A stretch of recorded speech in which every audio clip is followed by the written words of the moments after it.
साताऱ्यातील महिला डॉक्टर आत्महत्या प्रकरणी एक अपडेट समोर येते। साताऱ्याचे पोलीस अधीक्षक आता रुग्णालयात दाखल झालेत।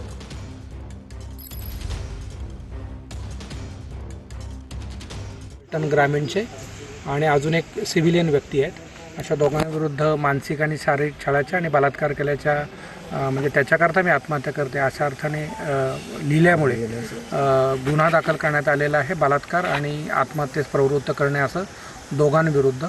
एक आमचे PSI त्यातले आहेत फलटण ग्रामीण पोलीस स्टेशनचे। हा गुन्हा दाखल झाला फलटण शहरमध्ये, कारण त्यांनी ज्या हॉटेलमध्ये आत्महत्या केली ते हॉटेल फलटण शहरमध्ये आहे आणि या दोघांविरुद्ध गुन्हा दाखल झाला आहे। आरोपींना पकडण्याकरता टीम रवाना करण्यात आलेली आहे। मीनवाईल PSI जे आहेत त्यांच्याविरुद्ध गुन्हा दाखल झाल्यामुळे पेंडिंग इन्क्वायरी त्यांना लगेच तात्काळ सस्पेंड करण्यात आलेला आहे। साहेब, ह्या एक प्रकरणामध्ये त्या मुलीनं एक पत्र लिहिलं आहे। त्या पत्रामध्ये खासदारांकडनं आणि त्यांच्या PN कडनं मला दबाव आणला जातो माझ्याकडे असा एक आरोप केला। त्यात नेमकं कोण किंवा नेमकं काय विषय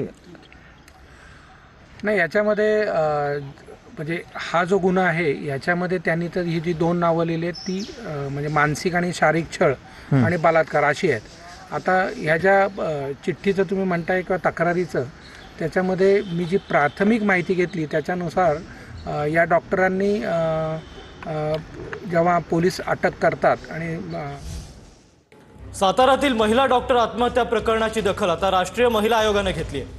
महिला आयोगाच्या अध्यक्षा विजया रहाटकरांनी पोलीस महासंचालकांना पत्र लिहिलंय। या प्रकरणाच्या सर्व पैलूंचा समावेश असलेला सर्वसमावेशक कारवाई अहवाल 5 दिवसात सादर करण्याच्या सूचनाही दिल्या गेल्या आहेत।